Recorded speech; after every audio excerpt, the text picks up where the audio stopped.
Estamos con nuestro invitado, Marcelo Espinel. ¿Qué tal, Marcelo? ¿Cómo estás? Espero no hayas esperado mucho en la sala de espera, que los muchachos te hayan acercado un cafecito para celebrar estos 11 años de A Primera Hora junto con Fabricio Vela, que se fue a sacar del microondas un poquito de agua caliente. ¿Cómo estás, Marcelo? Hola, José Antonio, ¿cómo estás? Buenas noches. Pues aquí yo también esperando el pastel de A Primera Hora, así que creo que mañana nos damos un salto por la radio, porque yo también quiero probarlo, se lo veía bastante bien.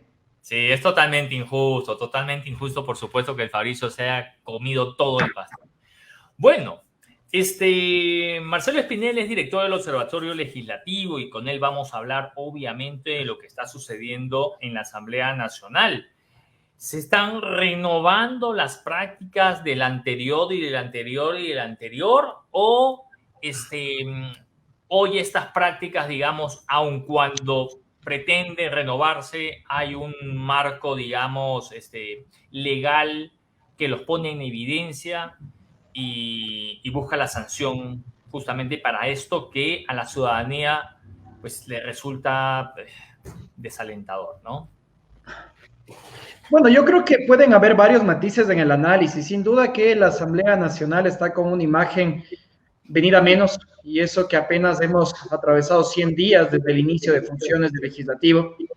Pero también yo creo que hay que identificar que hoy por hoy son 7 los asambleístas que han estado en el ojo del huracán, y nuestra asamblea tiene 137 miembros.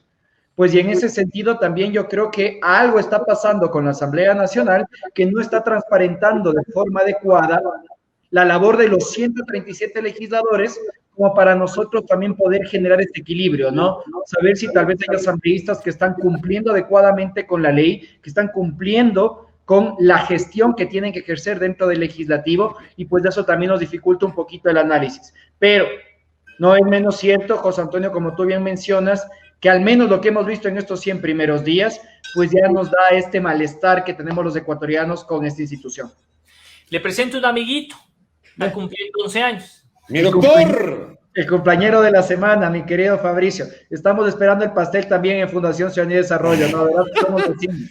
Y eso que ustedes están cerquita, ¿no? A la vuelta de la radio. Todavía siguen ahí, ¿no? Ahí seguimos, mi estimado Fabricio.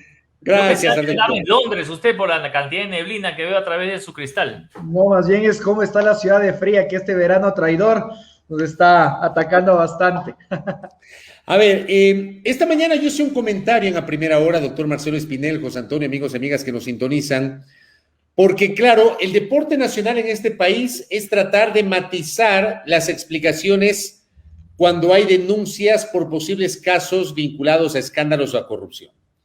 El asambleísta Darwin Pereira, por ejemplo, ha publicado en su cuenta de Facebook el fin de semana que el señor Peter Armijos, me parece que era su asesor, ya no forma más parte de su equipo de asesores, pero que él ha asociado a la denuncia que se presentó en las últimas horas como una manera de quererlo amedrentar por el trabajo que está haciendo en la Asamblea Nacional y porque hay sectores, decía él, palabras más, palabras menos, que no aceptan el hecho de que él, al haber sido una persona del pueblo, les haya ganado la elección. Palabras más, palabras menos. 1, 2.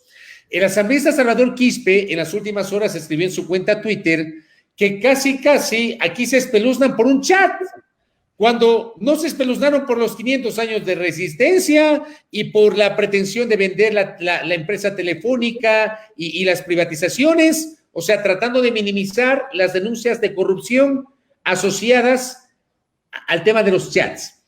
Y por otra parte, tenemos al asambleísta Ricardo Vanegas, que ha presentado un pedido a la Fiscalía para que le informe si los teléfonos de los asambleístas están pinchados. ¿Qué lectura tiene Marcelo Espinel de estas explicaciones que siento yo tratan de desviar la atención de los temas de fondo? Porque para mí lo de fondo es que los presuntos responsables presenten los justificativos y explicaciones del caso. Marcelo Espinel. Coincido contigo, es desafortunado que se utilicen nuevamente estas muletillas, estas maneras de desviar la atención sobre lo que realmente importa, y es que un asambleísta no debería estar gestionando cargos públicos, que un asambleísta no debería actuar alejado de la ética, de la probidad, pero también de la ley. Recordemos también lo que discutíamos contigo la semana pasada, Fabricio, que se trate de culpar a un asesor que supuestamente tomó sin la autorización el celular del asambleísta Beida Jiménez para enviar mensajes, hasta tal punto que hasta su voz, al parecer, logró imitarla de manera idéntica, ¿no?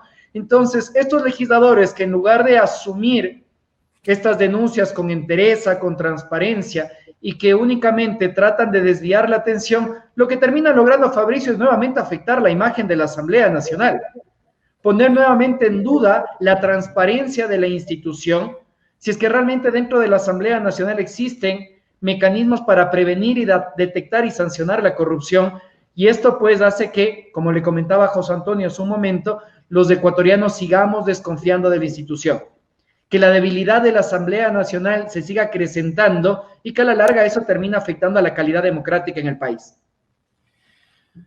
Ahora, Marcelo, este fin de semana me parece que fue el asambleísta Vanegas, voy a parafrasear el tuit, paren ya las filtraciones. Como que, digamos, eso a mí me llamó mucho la atención porque es como que daba, no sé, daba a entender que estas filtraciones provenían de algún tipo de sector que tenía la firme intención de desacreditar la imagen de la Asamblea Nacional, de crear un cisma dentro, de que la Asamblea se preocupe por esta clase de cosas y no por lo realmente importante.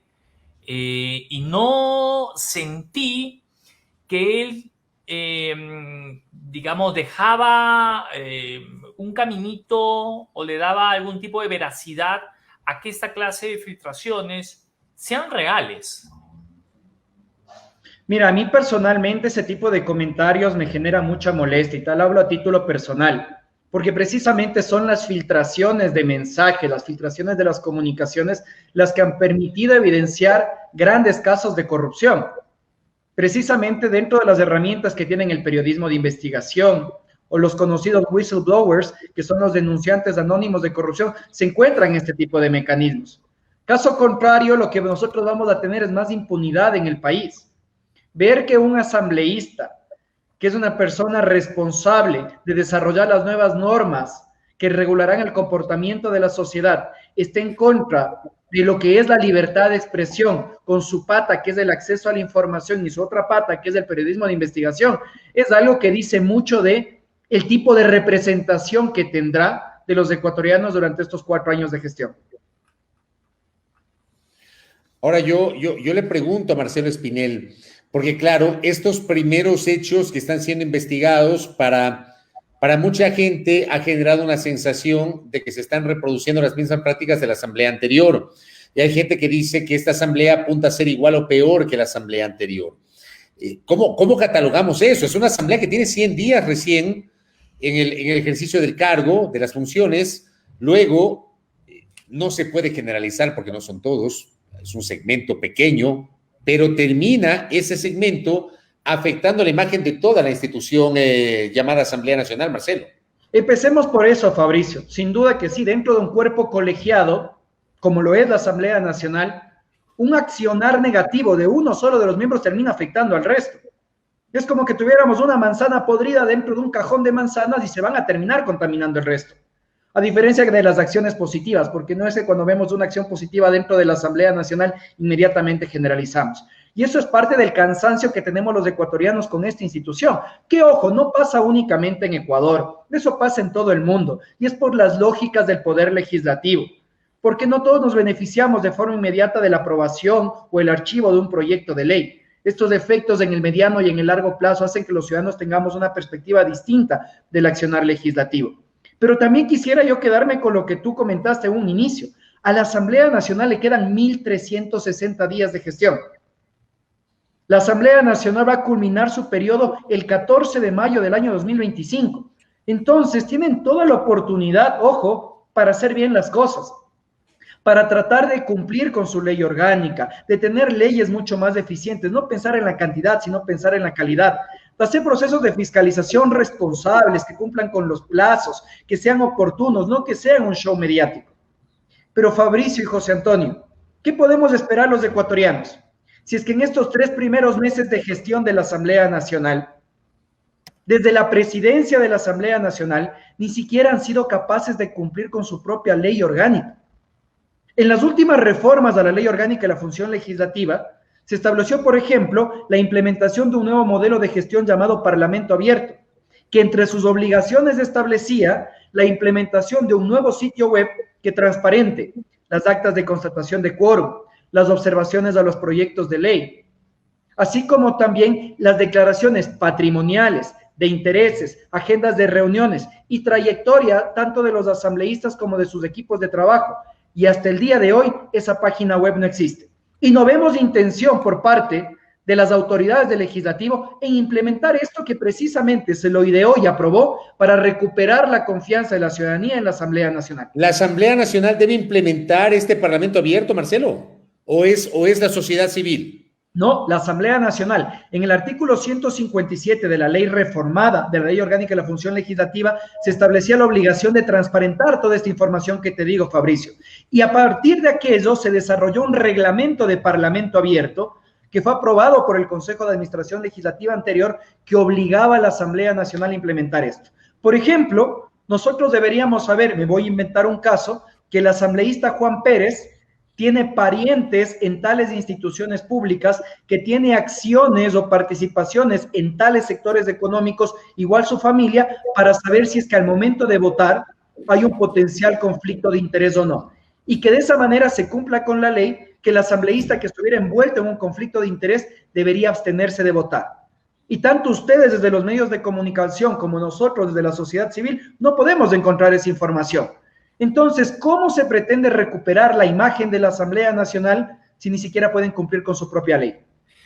Ahora, Marcelo, claro, ahí si se aplica esto nos vamos a encontrar más de una sorpresa, ¿no? O sea, debemos ser conscientes y quizás ahí está la respuesta. Es decir, no se quiere implementar esto porque se va a encontrar más de una sorpresa. Ahora, tú hablas acerca del show mediático, ¿no? Y claro, lo que hemos visto en las últimas semanas, a ver, la Asamblea también se convierte en un trampolín, digamos, para muchos actores políticos, ¿no es cierto? Quizás alguna persona llega a la Asamblea Nacional, hace sus volantines, sus piruetas, ¿no es cierto? Hace su trabajo y a lo mejor porque quiere él tener algún tipo de plataforma para poder lanzarse a otra dignidad, ¿no es cierto? Y yo quisiera tu opinión respecto de lo que está sucediendo, porque claro, lo de los asambleístas, tú hablas de siete asambleístas que estarían en problemas. Este fin de semana se conoció, o el 27 de agosto se conoció, para ser exacto, que con 5 votos el Consejo de la Administración Legislativa calificó la queja presentada por el asambleísta Ricardo Vanegas en contra del legislador Fernando Villavicencio, ¿no es cierto? Villavicencio dice, no, yo me voy a declarar en rebeldía porque la señora presidenta de la Asamblea Nacional me tiene el ojo puesto porque yo le observé el tema de la compra de los vehículos, en fin. Entonces, ese es otra novela, porque están pidiendo que se lo sancione, me parece, por un mes, con un mes de suspensión en el cargo, ¿no? Quisiera tu opinión respecto al tema, es decir, ¿esto es parte de los 7 que estabas mencionando o es otra novela más y es parte de este show del cual tú hablas hace un momentito? No, precisamente, otro de los asambleístas que ha estado en el ojo del huracán precisamente fue el asambleísta Fernando Villavicencio, no por estas declaraciones en contra del asambleísta Ricardo Vanegas, sino recordarán ustedes que todo empezó desde este supuesto error administrativo por parte de la secretaria de la Comisión de Fiscalización que no comunicó a tiempo la prórroga y que eso impidió que se tenga un informe sugiriendo el archivo o no del juicio político en contra del excontralor Pablo Celi. Y desde ahí estuvo en el ojo del huracán, que eran estas falencias administrativas que en teoría no deberían existir en una comisión tan importante como la de la fiscalización. Más allá de eso, ¿qué es lo que yo personalmente considero que tiene que existir? Un asambleísta está en todo el derecho de presentar una queja por una supuesta falta disciplinaria, sea en contra de Fernando Villavicencio, sea en contra del asambleísta Juan Pérez. Lo que en teoría debería existir es un debido proceso dentro de la misma Asamblea Nacional ante el Consejo de Administración Legislativa, precisamente que en el que se garantice que los asambleístas puedan presentar las pruebas de cargo y descargo suficientes y que se determine o no el incumplimiento de lo establecido dentro de la Ley Orgánica de la Función Legislativa. Ahora bien, yo también me quedo con una duda y no tengo una respuesta al respecto de esto, es si es que dentro de la decisión de admitir o no a trámite esa queja, así como también de la resolución, deben o no deben participar la asambleísta Guadalupe Dori, así como también la asambleísta Besa Jiménez, considerando que fue el mismo asambleísta Villavicencio el que presentó estas denuncias en su contra. Entonces podría existir una suerte de conflicto de interés, ¿no? ¿Hay antecedentes sobre, digamos, que se excusen cuando han sucedido este tipo de cosas o esto es nuevo? Al menos en los últimos 10 años nosotros no hemos evidenciado esto porque no existía este nivel de acusaciones internas por parte de un legislador a otro. Yo creo que el último caso un poco polémico sobre sanciones a legisladores eran sanciones que se daban al respecto de la asambleísta Cristina Reyes, y se me olvida una más en el anterior periodo legislativo por expresiones que tuvieron dentro del Pleno y en los medios de comunicación. Tal vez Fabricio pueda traer a nuestra memoria esto de mejor manera. Pero este nivel de acusaciones entre asambleístas, al menos en el último periodo legislativo, no lo veíamos. Más allá de los procesos de destitución en contra de Ana Galarza, así como también el asambleísta Norma Vallejo, ¿no? Y otro que se me va. Sofía Spin, exactamente. Pero eso eran ya procesos de destitución. Aquí, en cambio, estamos viendo estos procesos de sanción administrativa que tal vez determinan otro tipo de sanción, ¿no? Ahora bien, ¿qué debería pasar con lo que se viene? A ver, tenemos el caso de Rosa Cerda, que fue sancionada como infracción leve. A la opinión pública, un segmento de la opinión pública le cayó muy mal esa sanción, porque consideran que fue una sanción extremadamente leve para una infracción de lo que ese segmento de la opinión pública consideró que debía tener un castigo mucho mayor, al haber señalado la famosa frase que roben bien, pero no se dejen ver las cosas, compañeros. Más o menos así había dicho la asambleísta Rosa Cerda. ¿Qué debería pasar con Bella Jiménez? ¿Qué debería pasar con Darwin Pereira y con su asesor? ¿Cómo vemos el escenario que se viene de aquí en adelante, doctor Espinel? Bueno, hay que aquí, pues, nuevamente hacer un matiz. En el caso de la asambleísta Rosa Cerda, a pesar de que las declaraciones nos hagan mucho ruido, hay que considerar que no estamos frente al posible cometimiento de un delito, como sí es el caso de la asambleísta Besa Jiménez. ¿Y a qué me refiero? La Ley Orgánica de la Función Legislativa establece que se puede dar una sanción de hasta 8 días de suspensión en el cargo sin derecho a remuneración cuando las actuaciones de un legislador lesionen la imagen de la Asamblea Nacional. ¿Y qué es lo que vimos en el caso de la asambleísta Rosa Cerda? En el caso de la asambleísta Besa Jiménez, estamos hablando sobre una posible causal de destitución. Tanto la Ley Orgánica de la Función Legislativa como la Constitución determinan que los asambleístas tienen prohibido la gestión de cargos públicos. Y esto va a tener como resultado una sanción política, que es el hecho de que el Comité de Ética, en el tratamiento de las denuncias presentadas, resuelva sugerir o no la destitución de la legisladora, y que sea el Pleno de la Asamblea Nacional quien determine si es que esto debe darse paso o no, pero posteriormente, pues abrirán, como ya estamos viendo ahora, los procesos investigativos a cargo de la Fiscalía General del Estado para que determine la existencia o no de delitos. Lo mismo podría suceder con el asambleísta Elías Hachero, así como también con el asambleísta Darwin Jiménez, si es que se llegara a comprobar... Pereira, si es que se llegara a comprobar la gestión de cargos públicos. Yo creo que esto sí hay que ser muy enfáticos con la ciudadanía. La gestión de cargos públicos es algo que tienen prohibidos los legisladores. Aunque hay legisladores, Marcelo, que pretenden matizar el tema, el propio asambleísta Hachero ha pretendido decir, entiendo que dio una entrevista a algún medio de comunicación de su provincia, de la provincia de Pastaza, señalando que el político, el legislador, aquel que gana una elección, siempre recibe pedidos de gente cercana o de gente conocida e incluso de gente que no le conoce, pero le pide trabajo o le dicen ayúdame a conseguir trabajo. ¿Cómo debemos tomar esa explicación de la asambleísta Hachero, doctor? Es terrible que se escuche ese tipo de cosas. Puede ser que el día de mañana se acerquen 300 personas donde el asambleísta Hachero a pedirle un cargo y el asambleísta tendría que limitarse a decir que no. ¿Cómo nosotros esperamos que el resto de los ecuatorianos cumpla con la ley si un asambleísta de manera tan abierta dice que, a pesar de que tengo la prohibición de gestionar cargos públicos, entiendan que a mí me están pidiendo favores? O sea, realmente es algo vergonzoso.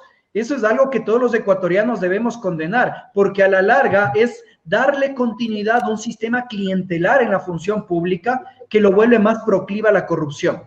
El hecho de que lleguen personas a ocupar cargos públicos sin seguir los procedimientos establecidos en la ley hacen que sean mucho más proclives a aceptar prácticas corruptas. Ok, Marcelo. Oye, qué chévere que han tocado este tema ambos dos. Lo tenía aquí apuntado en mi tablet. Vean te leemos la mente. Vean mi tablet, ahí está. Esta es la tablet 3.0.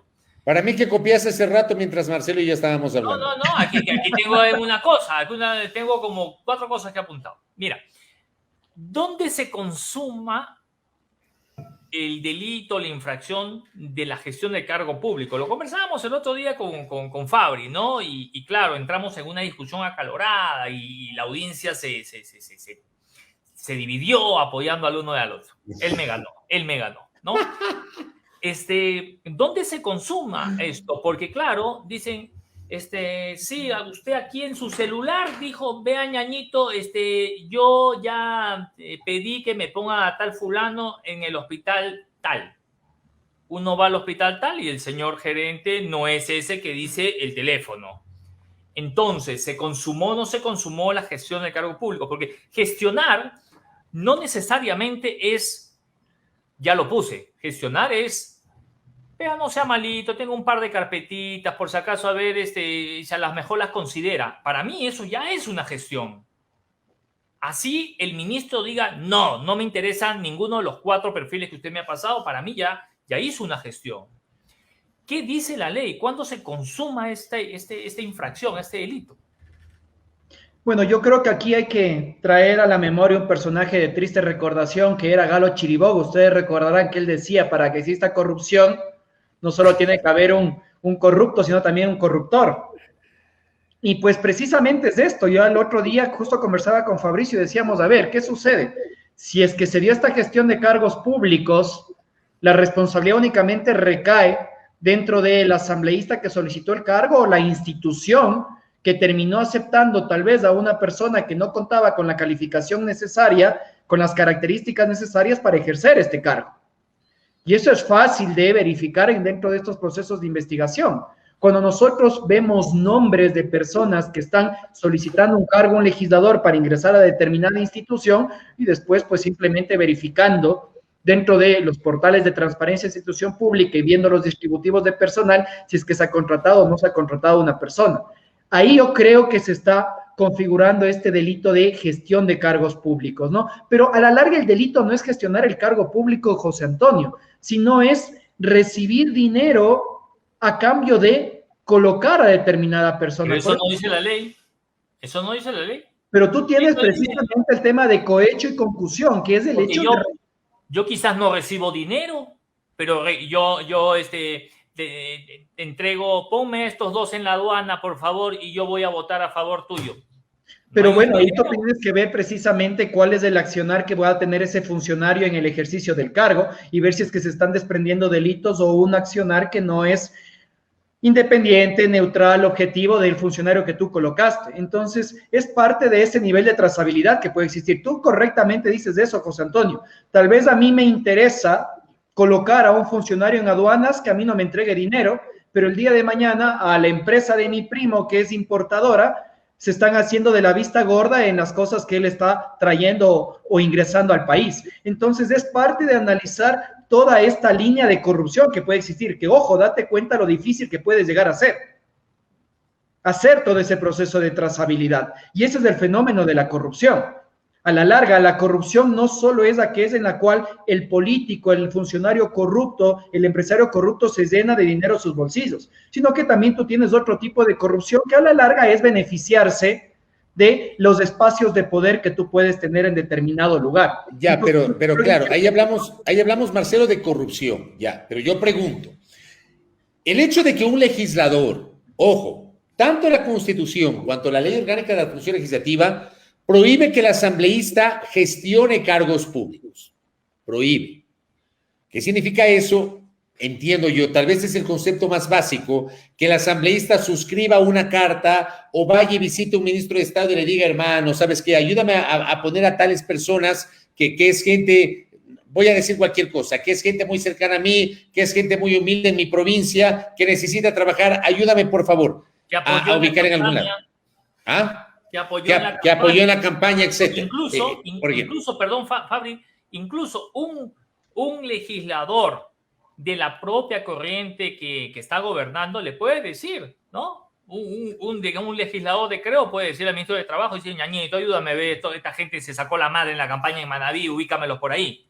Claro. Yo pregunto, ¿eso no es una causal de sanción que puede desembocar en la destitución de un legislador, Marcelo? Para mí sí, personalmente así, tal vez me van a catalogar de purista, pero para mí un asambleísta, por más que tenga 10, 20, 30 personas que le acompañaron en la campaña, no tiene que ni siquiera sugerir nombres. Es que no es purismo, Marcelo, eso dice la Constitución, pues.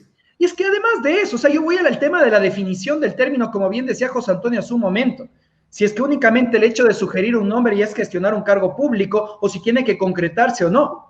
Para mí un legislador no debe sugerir ni siquiera un nombre, por más que le haya estado acompañando en la campaña. Porque si tal vez somos un poco más idealistas, Fabricio y José Antonio, un sistema ideal de función pública en Ecuador no debería ser clientelar, no debería atravesar esto de que le vamos a poner a Pepito, Juanito y Menganito porque nos lo han recomendado, porque estuvo apoyando en la campaña, sino que deberían ser personas que cuenten con todos los conocimientos, capacidades y características para ocupar un cargo público. Pero aunque tengan ese conocimiento, esas características, el hecho de que un legislador pida a un ministro de Estado o alguna autoridad que le contrate o que le ayude a ubicar en algún espacio del sector público, podría, como un mensaje que acabo de recibir en este momento, configurar un delito de tráfico de influencias, además de incurrir en una infracción o una falta que está consagrada en la propia Constitución de la República, Marcelo. Completamente de acuerdo contigo, Fabricio. A la larga, este tipo de actos que suelen ser sancionados en un primer momento políticamente, como decía, pensemos en el caso de Besa Jiménez, gestionando cargos públicos desde destituida del cargo, siempre abren la puerta a la determinación de responsabilidades penales. Porque habrá que investigar cuáles son precisamente los delitos en los cuales se pudo haber visto inmersa la asambleísta al haber gestionado estos cargos. O sea, para mí, por ejemplo, nuevamente recordando el caso de Besa Jiménez, a mí me deja pensando muchísimo el hecho de escuchar un audio en el cual ella diga, no te preocupes que yo acabo de poner al duro de la Comisión de Tránsito del Ecuador. Entonces, si es que se llegara a comprobar esto, puso en un cargo tan importante a alguien tan cercano a ella, yo no creo que solo haya sido a cambio de haberle cargado las banderas, sino que habrá que hacer un seguimiento específicamente a cuáles son las decisiones que está tomando esta máxima autoridad para ver si no está beneficiando a sectores en los cuales la asambleísta podría tener intereses. Y ahí es cuando nosotros comenzamos a ver toda la trama de corrupción. Pero ahí escuchamos a la legisladora que ha dicho... Y cada una de las personas que ha osado utilizar mi nombre se van a ir al infierno. Yo mismo los voy a llevar en la puerta y voy a tocar la puerta y los voy a hacer entrar. Y claro, uno dice, cuando uno escucha a una legisladora decir eso, solo falta Marcelo y Fabricio. Te juro que yo creo que en las próximas horas la señora legisladora va a decir, nada, yo estaba jugando con un primo, estábamos jugando a ser mafiosos. Estábamos jugando a ser corruptos y, digamos, ahí nos cruzamos un par de chats. Solo eso me falta escuchar a mí. Y yo diría, bueno, si la señora dice que estuvo jugando a ser mafiosa, ¿se la puede sentenciar por estar jugando a ser mafiosa? Mira, yo ya no me sorprendería nada después de haber escuchado esta explicación de que sus asesores tomaron sus medios de comunicación, que ella no pudo contestar antes porque estaba con un familiar en grave estado de salud. Y pues bueno, la asambleísta puede argumentar lo que ella considere pertinente, tanto ante el Comité de Ética como ante la Fiscalía General del Estado. Y aquí tal vez lo que tenemos que estar atentos desde los medios de comunicación, desde la sociedad civil, es precisamente un actuar independiente por parte de quienes están encargados de investigar y sancionar. Aquí yo, por ejemplo, y tal y como le decía Fabricio hace un par de días, si es que la Fiscalía General del Estado inició las investigaciones al respecto de las actuaciones de Besa Jiménez. Yo espero que esto no quede como los otros 47 procesos judiciales abiertos en contra de exasambleístas por el cometimiento de supuestos casos de corrupción. A la larga, nosotros necesitamos también que estas entidades encargadas de la investigación del posible cometimiento de delitos no solo actúen con imparcialidad, sino también con celeridad. Caso contrario, pues estos casos de corrupción pues seguirán durmiendo en el sueño de los justos. Una cosita más. Dele.